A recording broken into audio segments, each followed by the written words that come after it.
Vamos dar início a mais uma live.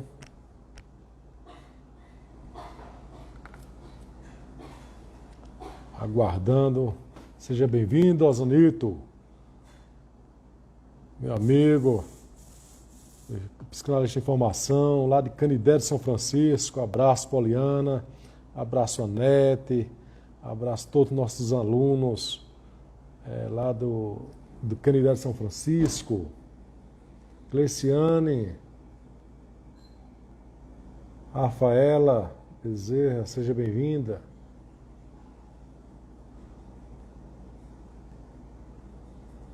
Nós vamos estar sendo avisados agora. Esperando nosso convidado. Aí, já entrou nosso convidado, Genesi Leal.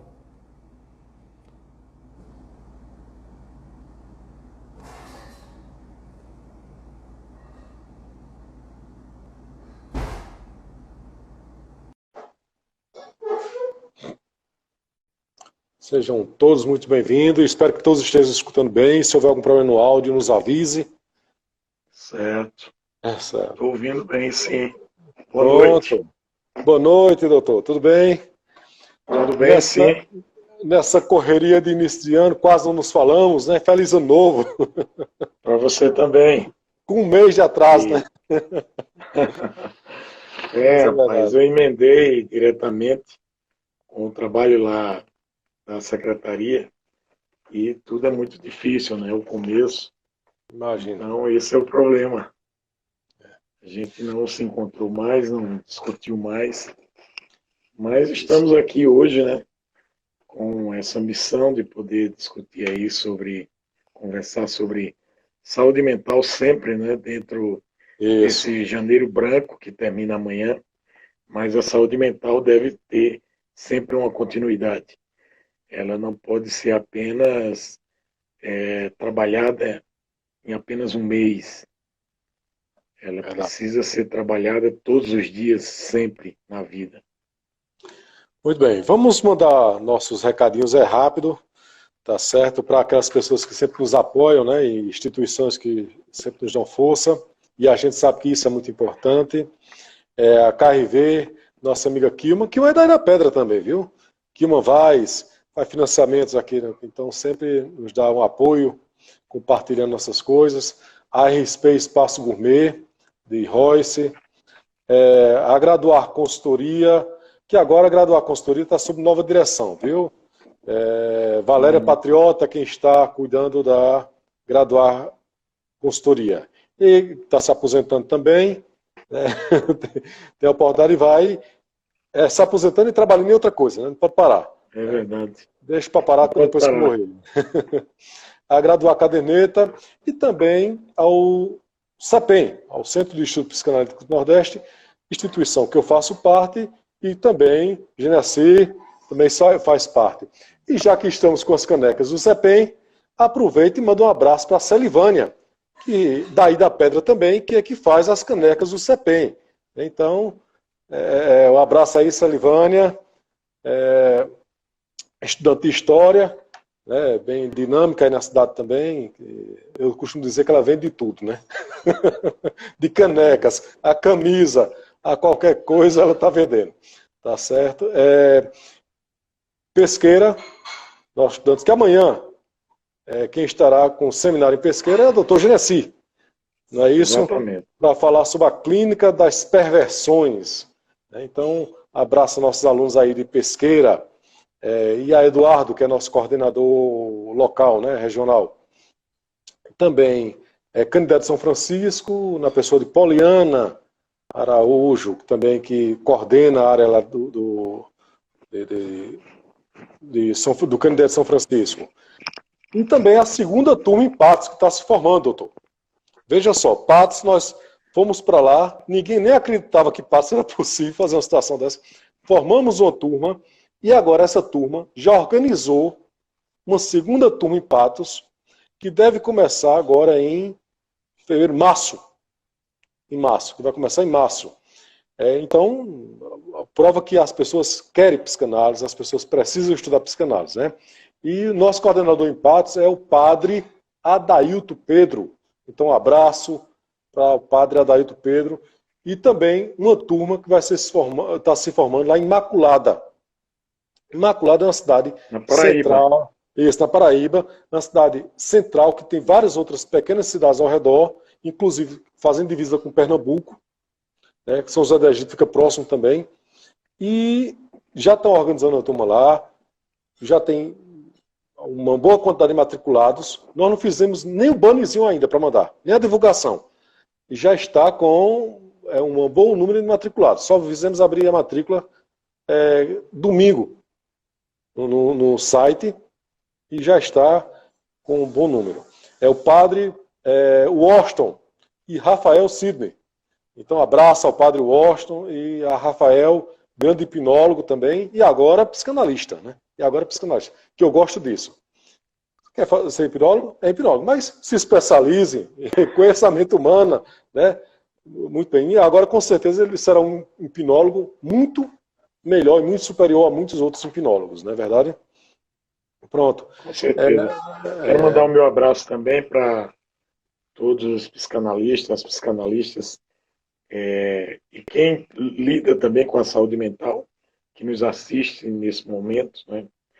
E essas pessoas todas que você falou, que são colegas nossos de formação do CEPEM, nessas cidades da Paraíba, lá em Sergipe, aqui em Pernambuco, essa nova turma lá de pesqueira que a gente vai se encontrar amanhã para discutir a clínica das perversões, e espero que seja uma aula proveitosa, né? Que tenha bastante conhecimento nessa construção do trabalho que vamos fazer lá. Eu estou em Garanhuns. Nesse momento eu estou em Garanhuns.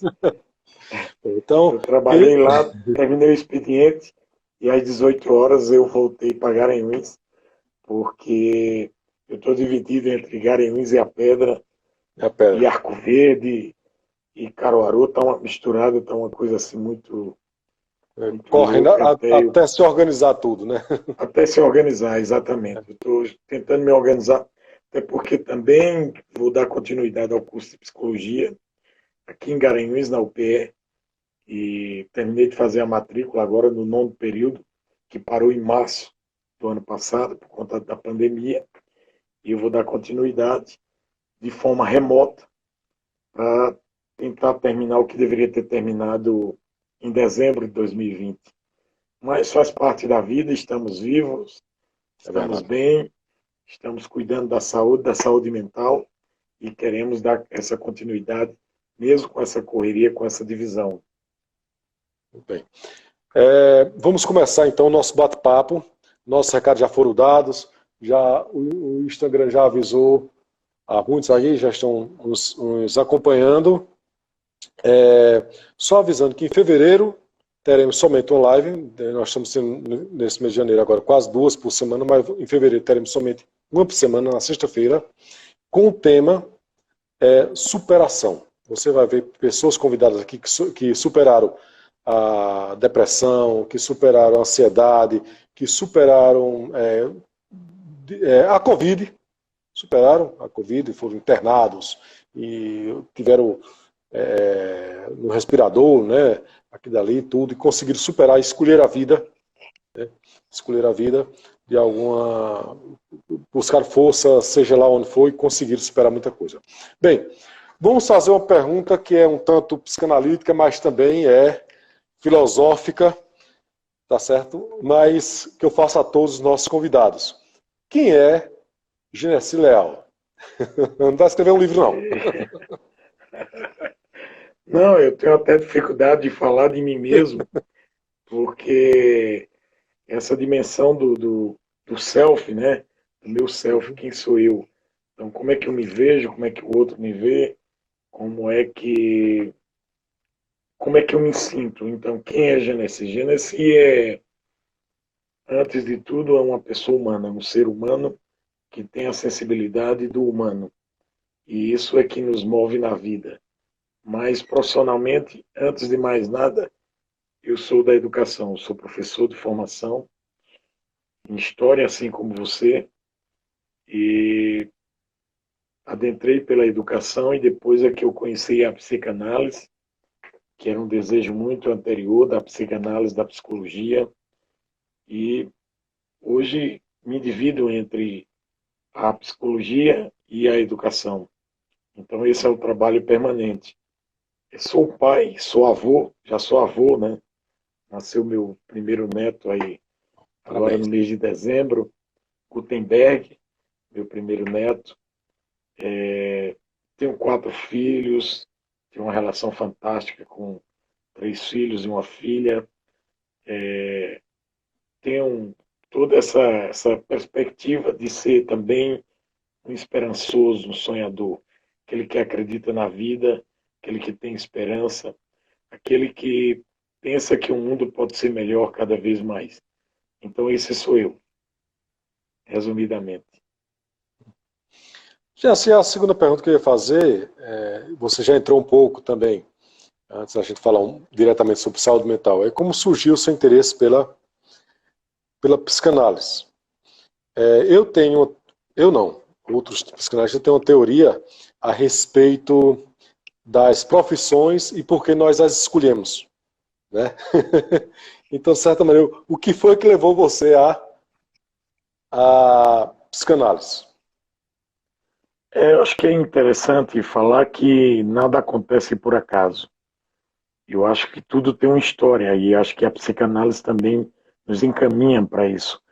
Ela mostra que a gente tem uma construção para escolher, por exemplo, qualquer profissão. E a psicanálise não poderia ser diferente. O meu interesse da psicanálise é desde quando eu tinha meus 18, 19 anos. Então comecei a ler Freud, comecei a ler Jung quando eu tinha essa idade. Inclusive eu tenho livros desse tempo, dos 1990, 1989. Tenho livros desse período já. Eu li a psicanálise e tinha um colega em Belo Jardim, o Marcondes José, que ele lia também sobre isso e a gente discutia, debatia. E eu entendia que a psicanálise era um caminho para ser feito através da psicologia. E então eu não tinha como cursar psicologia para me tornar psicanalista. E eu fui fazer história para poder me tornar historiador e professor de história. E depois eu encontro a psicanálise, já com os 37 anos, né? Eu já tenho aí 23 anos de psicanálise nessa caminhada e compreendendo as formações. E foi assim que eu encontrei a psicanálise. Depois da psicanálise, a formação, eu fui fazer formação teórica, né? Doutorado em psicanálise, fiz um mestrado em psicanálise e educação. E aí caminhei para o final com a psicologia para poder complementar essa discussão, a base teórica, a compreensão do que seja. Mas isso tudo a ver tem com a história, tem a ver com a nossa história, a história de cada um. Aquilo que cada um tem como um guia de interesse, de busca de formação, tem a ver. Algo inexplicável.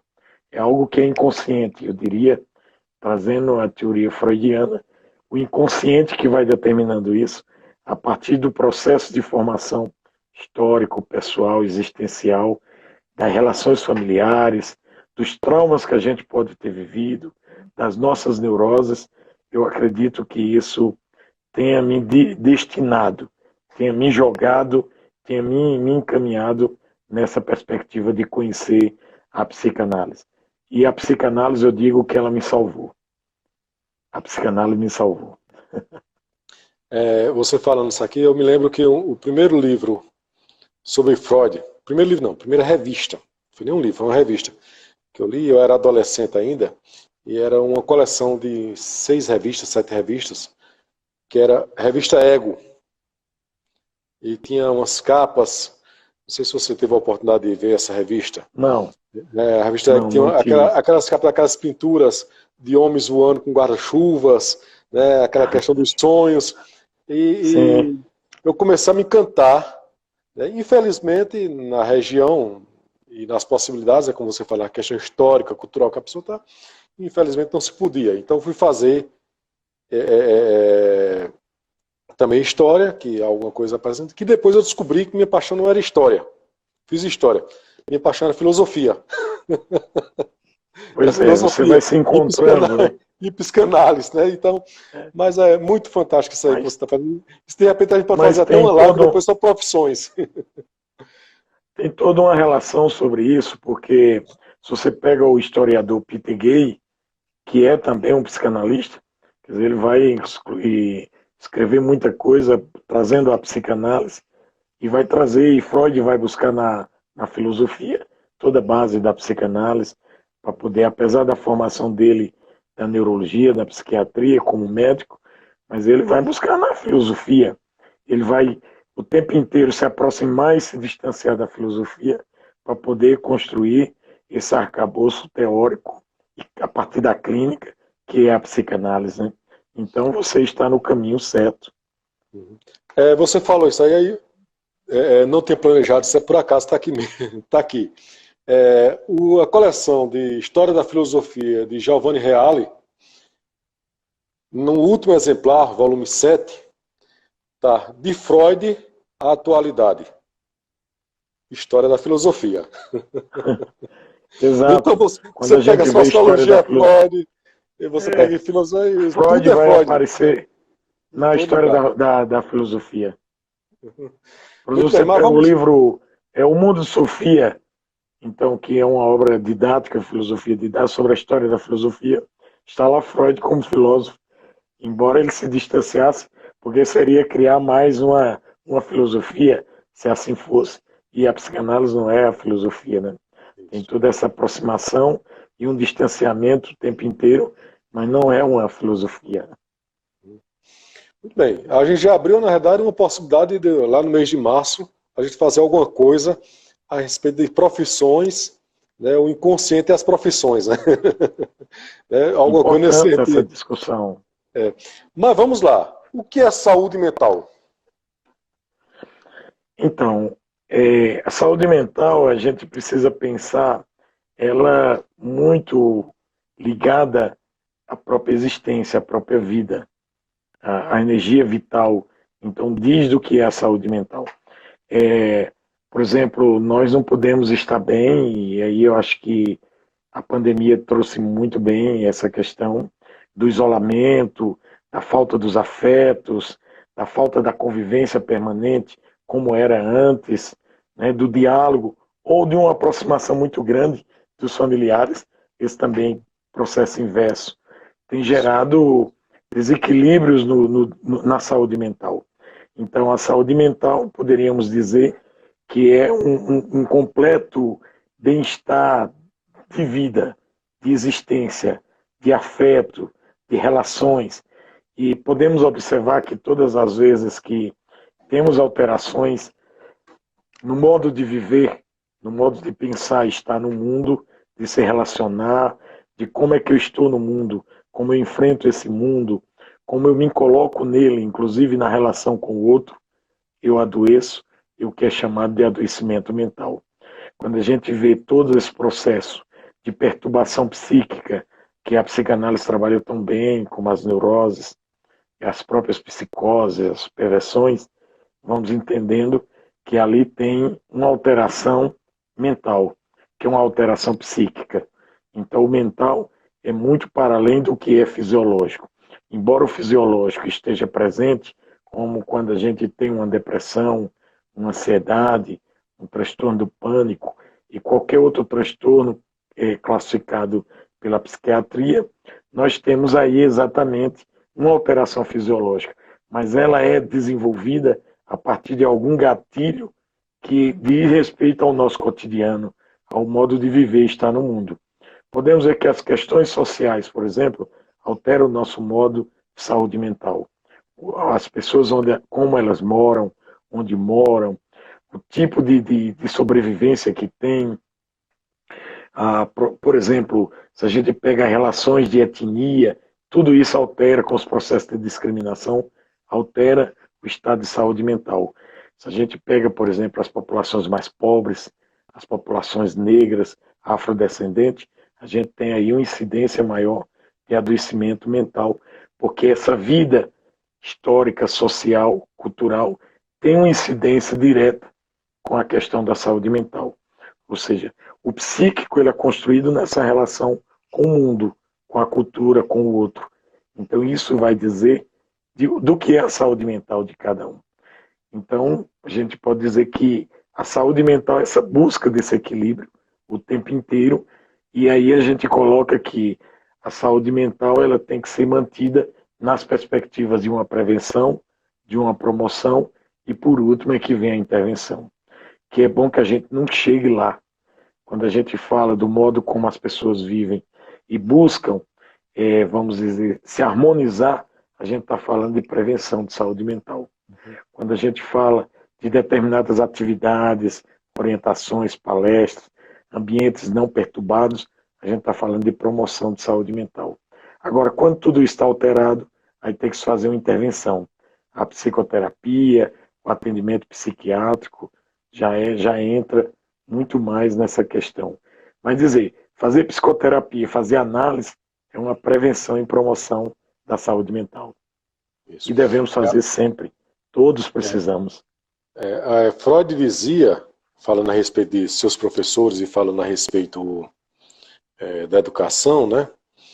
Ele dizia uma coisa interessante. Ele recomendava, não foi só ele não, mas tem uma revista da época também, de psicanalistas, recomendava aos educadores a análise, devido às cargas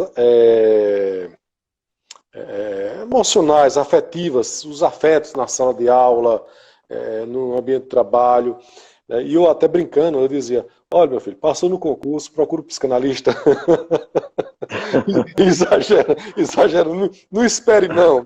Passou no concurso, sabe que vai assumir, procura logo um psicanalista, começa logo com suas análises. Tá certo? Isso quem está dizendo é um professor de 25 anos de experiência. Então, acho que pode criar mecanismo de proteção, né? Sim. Exatamente. Então, é necessário, mas aí a gente pode pensar que, claro que a profissão docente, e a gente vê isso no cotidiano, ela é profundamente adoecedora do ponto de vista mental, da saúde mental. Mas não só ela, né? Todos os seres humanos nas suas relações, vamos dizer, profissional e pessoal, social, vai ter alterações. E por isso que a gente recomenda, isso que você recomendou aí, para o professor. Fazer o quê? Socialmente é possível criar Pode falar, desculpa. Uma psicoterapia. Se é possível. Socialmente criar uma rede de proteção suficiente na sociedade para que esses adoecimentos, para que a saúde mental, em termos sociais, possa ser mantida? Seria possível isso? É interessante. Sim, porque, inclusive, o que a gente fala na questão do isolamento, essa ausência exatamente dessa rede de proteção. O contato, os amigos, o afeto, falar com o filho, falar com a filha, com a mãe, falar com um parente, com um amigo, conversar, sair, ter contatos. Quer dizer, uma das coisas que a gente, inclusive, no campo da saúde mental, mapeia é quais são as redes sociais de proteção que esse indivíduo que está apresentando determinada alteração na saúde mental tem. Inclusive, nós sabemos que até na psicose, na loucura, como é colocado, quando o sujeito ele tem uma relação, como é trabalhado hoje a partir da reforma manicomial, quando esse sujeito cria essa rede, ele não vive isolado, ele não vive preso, ele não vive fechado, ele tem uma convivência na comunidade, ele tem uma convivência na família, então ele apresenta aí melhoras, inclusive na sua qualidade de vida e de saúde mental. Então existe sim uma rede de proteção, que são as relações estabelecidas que nós temos. Essas relações elas são fundamentais no desenvolvimento desses afetos para manter o equilíbrio da saúde mental. Nós sentimos isso pessoalmente quando a gente não consegue, vamos dizer, ter contatos diretos por muito tempo com as pessoas que nós gostamos. A saudade, ela pode nos adoecer, por exemplo. O distanciamento nessas questões colocadas do contato, da fala, do contato físico, não é, do olhar, claro que vai gerar esse desequilíbrio. Então é possível sim que a gente tenha, e é necessário criar redes de proteção à saúde mental, que são as redes de relacionamentos. Não, aí podemos, não são as redes sociais, tá? As redes sociais ajudam até certo ponto, Adoecer. mas são redes Às de vezes ajuda contato. até a adoecer, né? Às vezes as redes sociais ajudam até Até a adoecer. adoecer. Às vezes. Exatamente. Então precisa fazer essa diferença, porque muita gente pode estar pensando que porque tem muitos contatos nas redes sociais, porque está o dia inteiro nas redes sociais, está bem. Às vezes é um sintoma de que ele não está bem. Isso. Porque ele pode ser o que ele quiser ser nas redes sociais e nunca ser ele de verdade. Parece que é Silvana o nome, porque no Instagram é tudo junto os nomes, né? Mas parece que é Silvana, está perguntando. Tem uma colega em Pesqueira e queria participar do seminário sobre a clínica das perversões.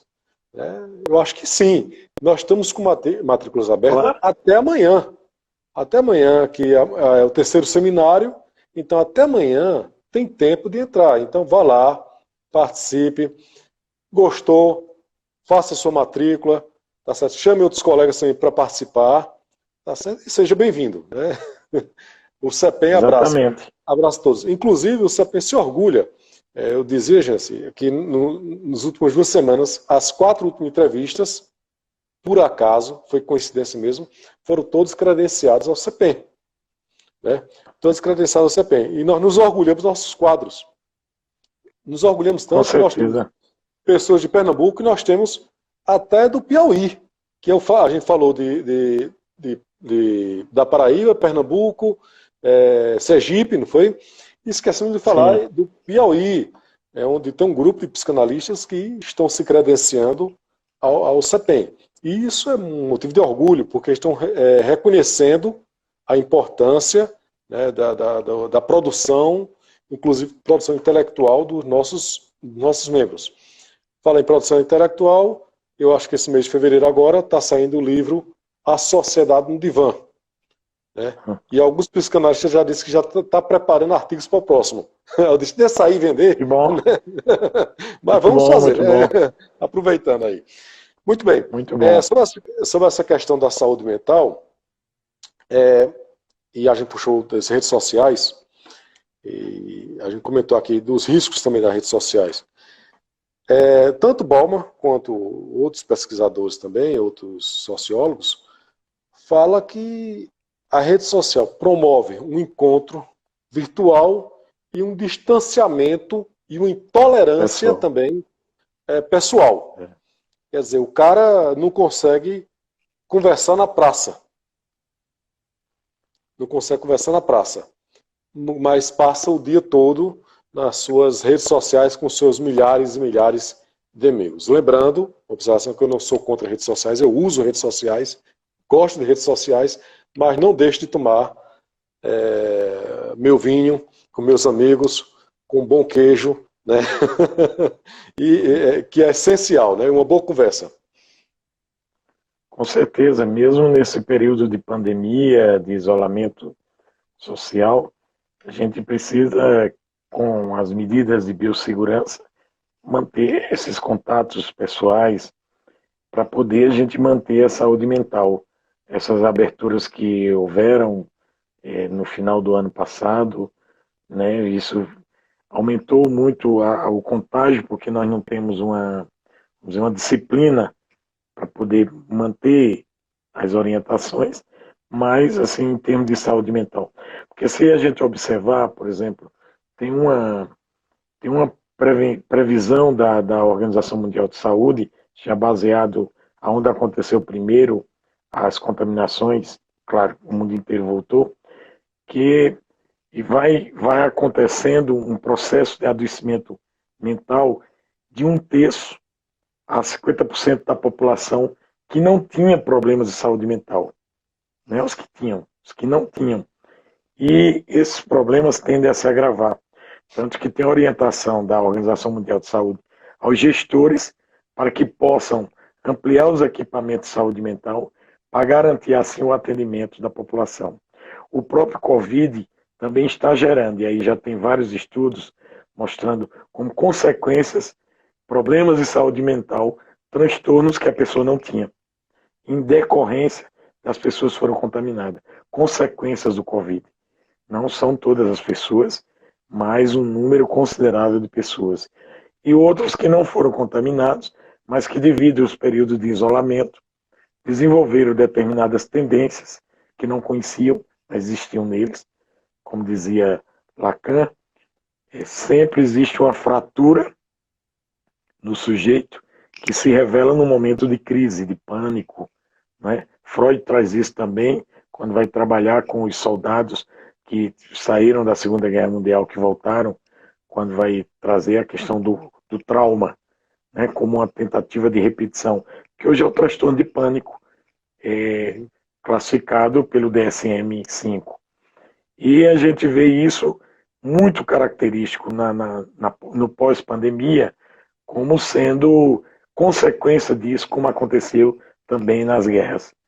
Então é algo que a gente tem que estar muito atento, e quem é profissional da área de saúde mental, o psiquiatra, o psicanalista, o psicólogo, o psicoterapeuta, tem que estar muito observando que há novas tendências de adoecimento de saúde mental, na saúde mental, problemas de saúde mental, que não são, vamos dizer, estruturais como transtornos, mas são em consequências desse processo que nós estamos vivendo da pandemia.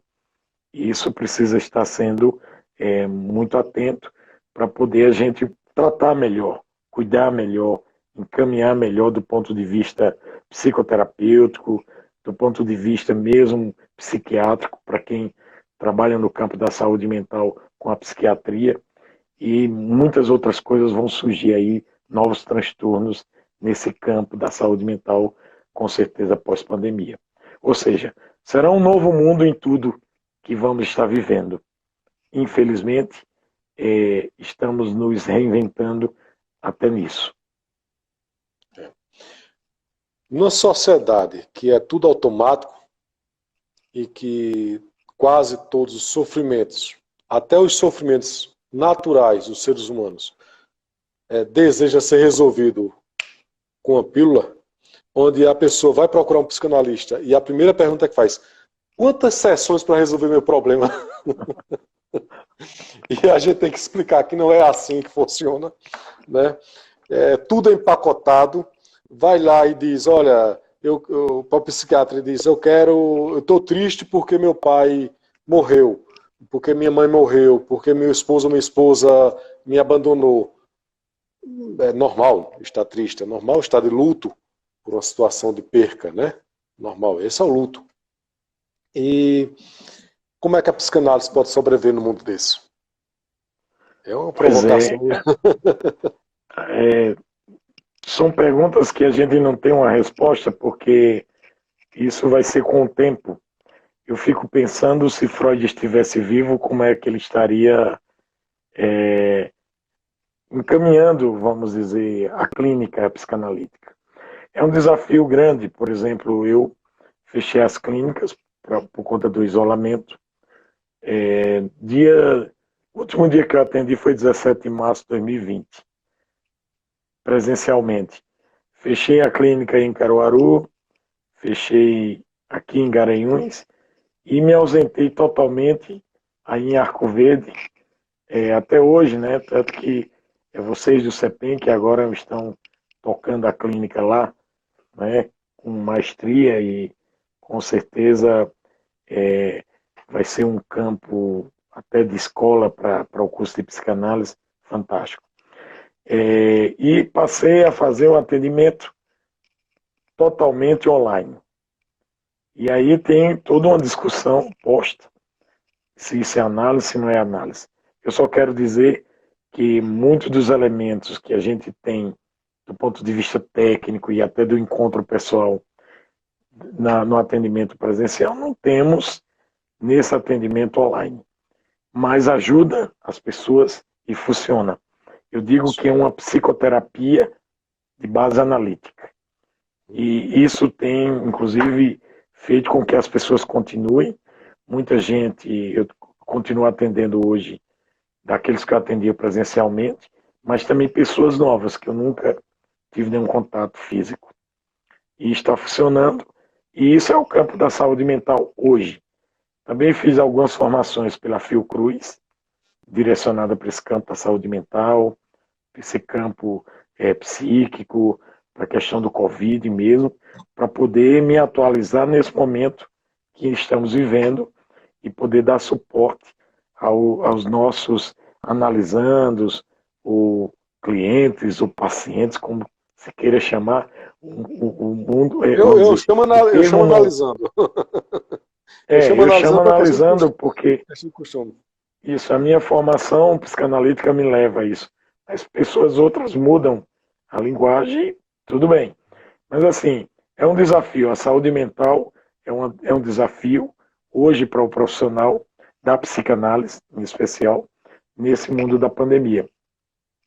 Mas assim, a gente também tem alertado as pessoas onde podemos, em palestra, em contatos, do cuidado que deve ter no campo da prevenção, porque sabemos que as pessoas nesse período bebem mais, se drogam mais, existe um número maior de violência doméstica, de separações de casais, porque existe todo esse enfrentamento que você traz aí também, que é do mundo pós-moderno, do mundo líquido, e que a pandemia quebra com isso e traz outros elementos que nós não estávamos preparados, né? O contato físico permanente.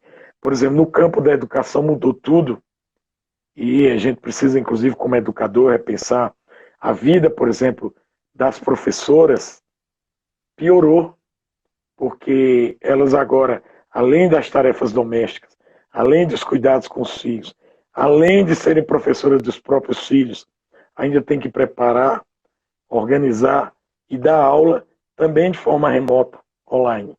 Então, virou, e assim, se for na rede privada, muito pior, porque há um entendimento de que a aula remota tem que ser igual à aula presencial, que é um equívoco, mas isso é outra discussão. Nós também tivemos que nos reinventar também. Com certeza, eu acho que está acontecendo, né? Mas aí, para preservar a saúde mental nesse formato todo, então tem que criar, se reinventar. Isso é promoção, isso é prevenção à saúde mental. Eu só quero fazer um registro histórico aqui nessa próxima pergunta, que o Centro de Estudos Psicanalíticos do Nordeste tem como, na prática, como um dos fundadores, o Dr. Genesi. Na época não era credenciado. Não faça isso, rapaz. Se credenciou depois. Foi você, Dr. Julieme, mais um outro grupo. Eu, inclusive, fiquei de fora. Sim, mas você se credenciou depois, mas nos ajudou e sempre se colocou à disposição de forma muito generosa, inclusive contribuindo com a grade curricular, dando sugestões, tá certo? Depois credenciou a gente, mas nesse sentido foi um dos fundadores, não juridicamente, mas de nos dar força desde o início. Porque dá força, depois que a coisa está funcionando, depois que o carro está embalado, todo mundo quer montar em cima do carro. Mas para empurrar o carro, poucos são as pessoas que estão dispostas a isso, a acreditar em um grupo novo. É difícil. E ser desbravador. Obrigado pelo reconhecimento, mas assim, eu acho que vocês têm uma coragem fantástica. Muita gente já tem me procurado, porque não organiza uma instituição, porque não forma uma instituição. Eu já fui convidado para várias, inclusive para fazer parte, você me convidou para fazer parte da diretoria, para estar. E eu tinha um compromisso com outra instituição, que foi que tinha me abraçado, eu era grato, e assim, com muita transparência eu lhe coloquei isso, você entendeu? Como tenho sempre colocado. E assim, não acho que é problema poder contribuir com aquilo que vem inovar e melhorar o que estamos trabalhando do ponto de vista da psicanálise. Até porque a gente teve uma formação na mesma base, né? Eu muito antes, e a gente depois, inclusive, trabalhamos juntos nessa formação, e sabíamos de que linha poderia se caminhar, E para mim nunca foi dificuldade isso, e não é, eu não tenho esses fechamentos, eu posso ter divergências, mas divergências para mim é algo enriquecedor, porque discutir com as mesmas ideias é fácil. O diferente é a gente conseguir dialogar com quem tem pontos que pode divergir, a gente ir construindo isso, às vezes não fecha naquela ideia, mas fecha em outra, e caminhar. Eu acho que o mais importante é construir e contribuir com a sociedade nessa construção. E por isso que eu nunca me furtei de poder contribuir, embora não tenha esse afinco. Inclusive eu disse para você que o meu objetivo era terminar o curso de psicologia, e ainda será, porque era algo que eu já falei, era lá da minha juventude e não foi possível, só apareceu mais adiante. Mas aí a gente está caminhando e com certeza vamos caminhar com esse trabalho brilhante que o CEPEM está fazendo nesse campo da formação e também de contribuição com a sociedade no campo da saúde mental. Mas de qualquer maneira, eu senti a necessidade, porque eu acho que a lealdade com as pessoas que nos ajudam desde o início tem que ser preservada, tem que ser colocada em termos históricos também, até na história da instituição. Sou historiador. Sou historiador. E não apago e sou contra apagar pessoas de qualquer foto. Historicamente tem que se colocar. Historicamente é isso. Então essa sua generosidade de nos ajudar desde o início e depois de se credenciar a instituição deve ser registrada como e reconhecida, né? Muitas vezes a gente diz, a gente coloca nosso currículo porque é normal, nossa vaidade, nossa boa vaidade coloca, né? Temos mestrado disso, doutorado naquilo e graduação disso, graduação daquilo, pós isso aqui, mas eu acho que o currículo maior que a gente pode colocar é a de lealdade com aqueles que sempre estiveram conosco. Isso no currículo é o mais importante. Pelo menos, meu jeito de pensar, pode ser até que seja atrasado e seja muito antes da pós-modernidade, mas somos o que somos, né? Somos com certeza. Muito bem. Doutor, sobre essa questão da saúde mental, a gente sabe que o mundo, talvez nem concorde com essa ideia, mas o mundo é uma eterna contingência. É o algo inesperado, algo que sai para casa e de repente acontece qualquer coisa. Claro que para a nossa mente se tornar saudável, a gente tem que ter uma certa previsibilidade. A gente supõe que sai de casa e que vai voltar. E que vai voltar. Que nossos planos se realizem. É isso que as pessoas entendem, porque dá uma certa tranquilidade. Mas o mundo é uma eterna contingência, né? Até os gregos sempre discutiam isso. Nessa questão, eu disse isso, mas é outra coisa que a gente tem que falar, do marketing, de vida. Seja feliz, você é feliz, lute pela felicidade, é a sua felicidade, a felicidade aqui, é a felicidade ali, compra a felicidade por R$10 aqui, compra a felicidade por 20 ali, né? Você só vai ser feliz se você tiver tal coisa, né? E essa felicidade imensa. E ao mesmo tempo também não sinta dor. Se você está com dor, se você está preocupado, se você está com saudade, se você está com qualquer coisa, toma esse remédio. E aí você não vai ter saudade, você não vai ter dor, você não vai ter luto, você não vai ter mais nada e você está completamente adormecido em sua felicidade. Uma reflexão bastante profunda que Freud já fazia, né, com o mal-estar na civilização. O que é a felicidade? A felicidade é algo tão passageiro que quando a gente pensa que está feliz, já acabou. Então, na verdade, nós estamos sendo movidos o tempo inteiro por fantasia.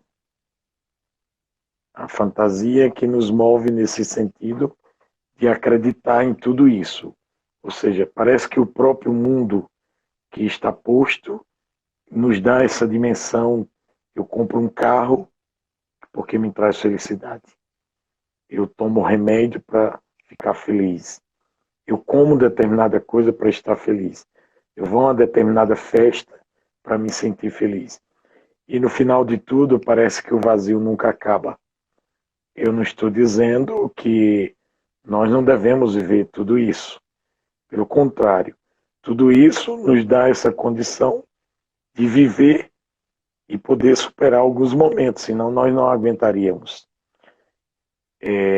Então, mas a gente tem que pensar que tudo isso é uma fantasia, que a gente não consegue chegar lá existencialmente.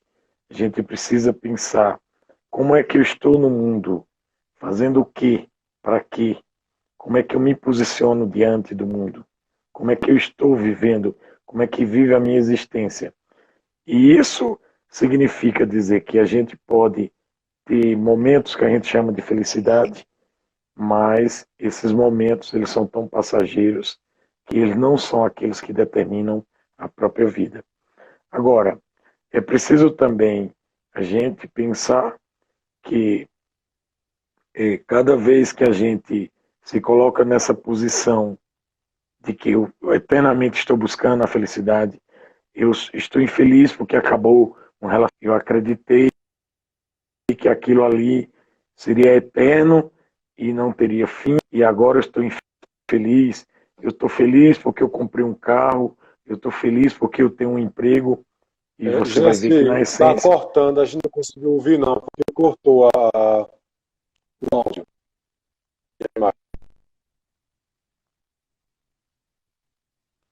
Então, parece-me que houve uma queda na internet. Estamos tendo um probleminha com imagem. E aí? Dá para ver agora? Reconectando.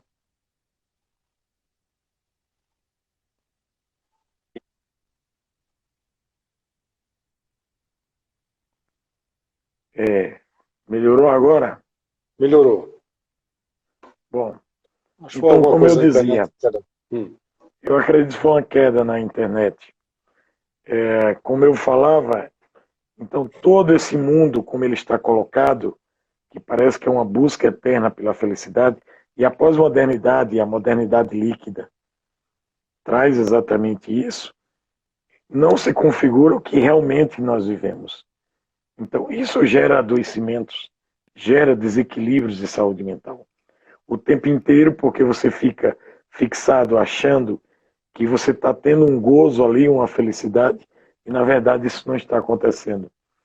E também a própria lógica do capitalismo é isso. O capitalismo ele está pensado muito na estrutura psíquica que nós temos, que é de quê? Da fantasia, do desejo, do que está reprimido, e essas coisas aparecem, esse mundo aparece como sendo a solução para aquilo que a gente não consegue explicar, para aquilo que a gente não consegue, vamos dizer, dar vazão. E aí eu começo a substituir tudo isso em nome da felicidade como se eu entrasse num estado de êxtase. E aí vem a droga. E Freud já vai trazer isso no mau estado da civilização. A droga, determinadas tendências religiosas, determinados posicionamentos, vamos dizer, de busca de consumismo, tudo isso determina algo que é essa busca da felicidade. O corpo sarado, né? A busca de não ficar triste, de não sofrer, de não sentir dor. Então, essa é uma fantasia que a gente vive e o mundo não dá conta. E gera desequilíbrios. Pode observar que sempre uma alteração mental, as pessoas estão fixadas muito nessas questões, nesse campo, e quando elas vão se restabelecendo, vão voltando a reencontrar em si mesmo, às vezes com coisas muito simples. Se observarmos, não precisamos de muita coisa para viver bem. O mundo é que nos oferece tudo isso e a gente se alimenta dessa fantasia. Se a gente observa, e a maturidade, com a idade, a gente também vai percebendo tudo isso, que a gente pode ir resolvendo coisas de forma muito mais simples do que parecia. Então, isso também é promoção de saúde mental. A gente se conter. Inclusive, quem passa no processo de análise se encontra melhor nessas coisas. Vai saber que essa felicidade não é como a gente pensava antes. E isso faz com que a gente ande e viva bem melhor a vida com o que tem, com o que não tem, com os equilíbrios e assim sucessivamente. A felicidade não é a negação da dor, né? A felicidade não é a Exato. negação da dor. A dor faz parte da vida. Você negar a Exatamente. dor é você negar a própria vida, né? A própria essência da vida, que é as idas e vindas, os sofrimentos, os embates, as quedas, os conflitos, os amores, né? Os amores ganhos, os amores As perdidos. perdas. Então são coisas que fazem parte da vida e que não tem como se negar. A negação da dor é a negação da própria vida. Exatamente. Tudo isso é inerente à vida, à existência humana. Como é? Não escutamos direito. Tudo isso é inerente à própria existência humana. Uhum. Ou seja, negar isso é negar a existência, é negar estar no mundo. Então, é preciso lidar com isso, né? Lidar. Que é o grande É mais ou problema menos como. que é o grande problema. As pessoas não conseguem lidar com o sofrimento, com a dor, com a perda, com a diferença, com o que existe de mais negativo, do obscuro de si mesmo. É um processo, né? Então, é exatamente isso que você É fala. poder, é poder isso. A gente tá É, tendo, eu acho que a internet deve ser a culpa minha, porque de vez em quando está parando. Né? Mas eu acho que o público está conseguindo acompanhar, né? Se tomara que estiver acompanhando estejam, né? direitinho, confirma aí. Como é? Tomara que estejam acompanhando. De vez em quando eu vejo É, recomeçando eu aqui, estou, reconectando. eu vejo de vez em quando parando tudo, né? Eu me lembrava da parte de Édipo, quando ele arranca os olhos, né, e diz: foi Apolo que fez isso, mas foi eu que arranquei meus olhos. Foi eu que arranquei meus olhos. Né? Então não há a vida está por aí, mas o homem pode agir nessa vida, né, e pode tomar suas próprias providências. Édipo reconhece que foi ele que arrancou seus olhos. O que causou a tragédia foi Apolo, o destino, mas Édipo foi quem arrancou seus olhos. Foi que partiu para Pois cima. é, e é o que a psicanálise nos ensina, que não existe alguém que não tenha culpa. Então, todos nós somos culpados por algo que fazemos. Então, é preciso se perguntar, qual é a minha parte nisso? Qual é a minha culpa? Mesmo que seja uma situação indireta, mas inconscientemente eu tenho uma participação naquilo. Então, tá aí. Então, por que essa infelicidade? Tem que se perguntar.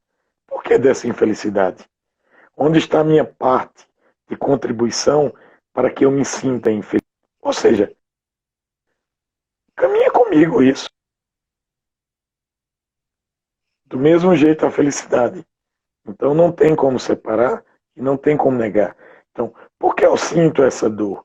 Porque ela está em mim, ela faz parte de mim, então eu preciso trabalhá-la melhor, aceitá-la melhor e me refazer nesse processo, ao invés de negar, ao invés de tamponar, muitas vezes com psicofármacos desnecessários, que os psicofármacos, as drogas são necessárias, as drogas lícitas, desde que tenha o manejo, tenha a necessidade e tenha o acompanhamento, e não como uma forma das pessoas se tornarem dependentes. A gente encontra pessoas que estão num nível de sofrimento que não conseguem sentir o sofrimento, porque o tempo inteiro está tamponando, está se drogando para não sentir. Isso não gera saúde mental. Quando ele tem que se refazer no sofrimento, tem que entender por que do sofrimento, qual é a parte que tem dele nisso, e assim ele vai superar e se sentir muito melhor. E assim, doutor Jacques, eu digo sempre a quem me procura para fazer análise, que fazer análise não é uma coisa boa. Porque se tem muitas vezes a impressão, e se chega na clínica com essa ideia, eu digo não, é algo que vai te fazer sofrer. Você quer isso? Você vai poder se permitir agora perceber e sentir qual o sentido daquele sofrimento para você. E aí você vai estar amparado no processo de análise, na psicoterapia, para você superar. Mas você vai passar por essa etapa. Quando se, não, tá maravilhoso, tá tudo muito bom. Pode ter momentos, assim como a felicidade na vida. Mas isso não pode ser uma coisa permanente. Alguma coisa errada aí. Alguém está, vamos dizer, se enganando nesse processo. Eu estou escutando um barulho aqui. Eu acho que é o problema da internet. Doutor, já são 9 horas no meu relógio. Já, e o tempo voa, então. Passamos, geralmente a 50 minutos que a gente estabeleceu. Mas eu confesso que está sendo difícil, não somente com você, mas com todos os outros, que o papo é tão bom, que a gente termina tendo, e tinha até outras coisas para falarmos, mas vamos deixar para uma próxima vez. Lembrando que no mês de fevereiro nós vamos falar sobre superação, e aí no mês de março, talvez o Dr. Genesi possa se dispor a estar novamente conosco aqui. O Genesi, e também o convidei para ele falar novamente aqui. Esqueci agora, me perdoe, Cazuza. pelo amor de Deus. Cazuza. Não, Cazuza também. Cazuza. Só Cazuza vai fazer uma entrevista aqui sobre suicídio, que a gente vai postar no YouTube, na TV CEPEM, falando sobre suicídio, em que a gente vai colocar vídeos curtos de 10 minutos cada. Bom. 3 vídeos de 10 minutos falando a respeito do suicídio. Tá certo? Então a gente vai adotar essa metodologia, tá certo? Para colocar mais dinamismo na TV CEPEM. E também Robson vai falar a respeito, que foi muito bom. Robson. Ele colocou Robson Ribeiro. Robson Ribeiro, que também falou sobre PNL, sobre muita coisa, e eu achei muito interessante. Porque, resumindo, ele disse o seguinte: cada coisa tem sua importância. As palavras são minhas, mas foi mais ou menos isso que ele disse. Cada coisa tem sua importância, mas cada coisa no seu lugar. Cada coisa no seu lugar. Então, a PNL não é terapia. Viu? A PNL não é terapia, o coaching não é terapia, psicanálise é terapia. A terapia psicanalítica, né? De base analítica. Né? Então, é assim, cada coisa no seu lugar e cada um procure aquilo que está precisando naquele momento.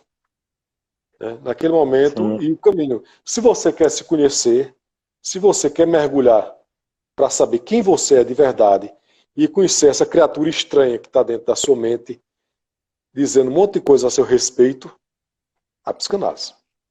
É conhecer o seu inconsciente. É mergulhar nos seus sonhos, nos seus atos falhos, né, nos seus sítios. Então, mudar para que você possa se conhecer. E se conhecer, meu amigo, às vezes é bronca, que a gente descobre tanta coisa a nosso respeito que a gente não gostaria de ser. A gente pensava que era tão bonzinho, que era tão legal, e descobre depois que é invejoso, que é sacana, né? Um bocado de coisa aí, e a gente tem que se enfrentar essa criatura estranha que somos nós mesmos, né? Diante desse espelho, esse espelho que nos choca e mostra nossas cicatrizes, nossas marcas, mas é bom. Mas é bom. É melhor do que você esconder debaixo da cama. Tá certo? Com Doutor, certeza. suas palavras finais aí para que a gente possa encerrar. Já Eu quero convidando para Márcio. agradecer, eu quero agradecer a você e parabenizar assim pelo empenho no CEPEM, juntamente com os demais fases da diretoria que estão mais à frente. Assim, agradecer também as pessoas que podem nos acompanhar e que vão ficar nos acompanhando aí, não é? Que a gente possa, de fato, contribuir sempre com essas discussões no campo da saúde mental. E lembrar que a saúde mental ela tem que ser cuidada todos os dias. Ela é inerente à própria existência, ao modo de estar no mundo, de pensar, de viver, de sofrer. Então, precisamos estar pensando em ações, em movimentos que geram prevenção e promoção da saúde mental sempre, para evitar a intervenção, né, medicamentosa, inclusive. Então, vamos nos cuidar sempre. Um abraço a todos e uma boa noite aí.